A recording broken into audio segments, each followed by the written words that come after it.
ஏசாயா 24 அதிகாரம். இதோ, கர்த்தர் தேசத்தை வெறுமையும் பாழுமாக்கி அதை கவிழ்த்து அதன் குடிகளை சிதறடிப்பார்.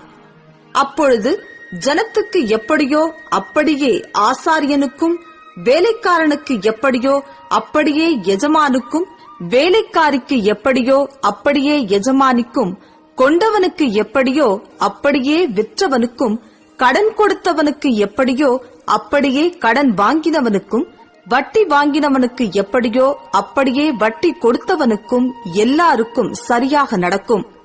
தேசம் முழுதும் கொள்ளையாகி முற்றிலும் வெறுமையாகும். இது கர்த்தர் சொன்ன வார்த்தை. தேசம் புலம்பி வாடும், பூமி சத்துவமற்று உலர்ந்து போகும். தேசத்து ஜனத்திலே உயர்ந்தவர்கள் தவிப்பார்கள். தேசம் தன் குடிகளின் மூலமாய் தீட்டுப்பட்டது. அவர்கள் நியாயப்பிரமாணங்களை மீறி கட்டளையை மாறுபாடாக்கி நித்திய உடன்படிக்கையை முறித்தார்கள். இது நிமித்தம் சாபம் தேசத்தை பட்சித்தது. அதன் குடிகள் தண்டிக்கப்பட்டார்கள். தேசத்தார் தகிக்கப்பட்டார்கள். சிலர் மாத்திரம் மீந்திருக்கிறார்கள். திராட்சரசம் துக்கம் கொண்டாடும், திராட்சை செடி வதங்கும். மனக்களிப்பாயிருந்தவர்கள் எல்லாரும் பெருமூச்சு விடுவார்கள். மேளங்களின் சந்தோஷம் ஓயும், களி கூறுகிறவர்களின் சந்தடி ஒழியும். வீணையின் களிப்பு நின்று போம்.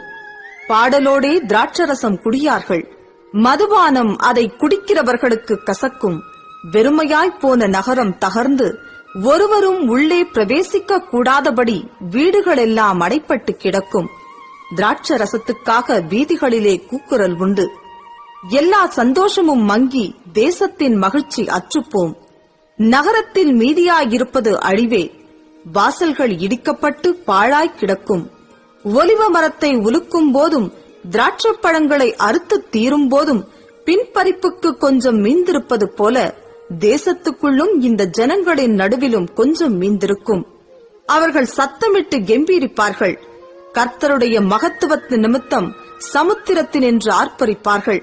ஆகையால் கர்த்தரை வெளுக்கும் திசையிலும், இஸ்ரவேலின் தேவனாகிய கர்த்தரின் நாமத்தை சமுத்திர தீவுகளிலும் மகிமைப்படுத்துங்கள்.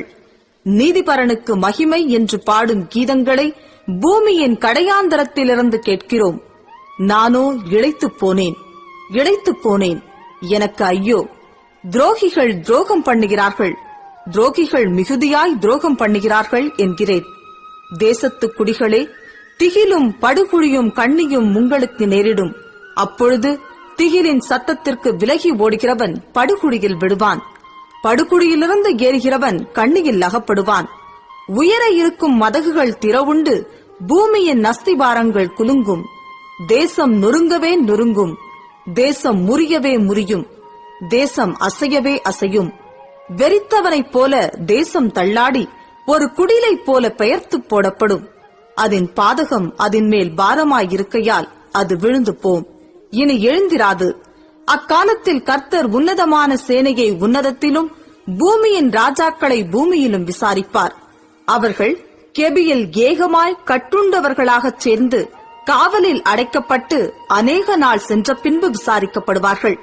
அப்பொழுது சேனைகளின் கர்த்தர் சீயோன் மலையிலும் எருசலேமிலும் ஆளுகை செய்வதால் சந்திரன் கலங்கும், சூரியன் நாணமடையும்.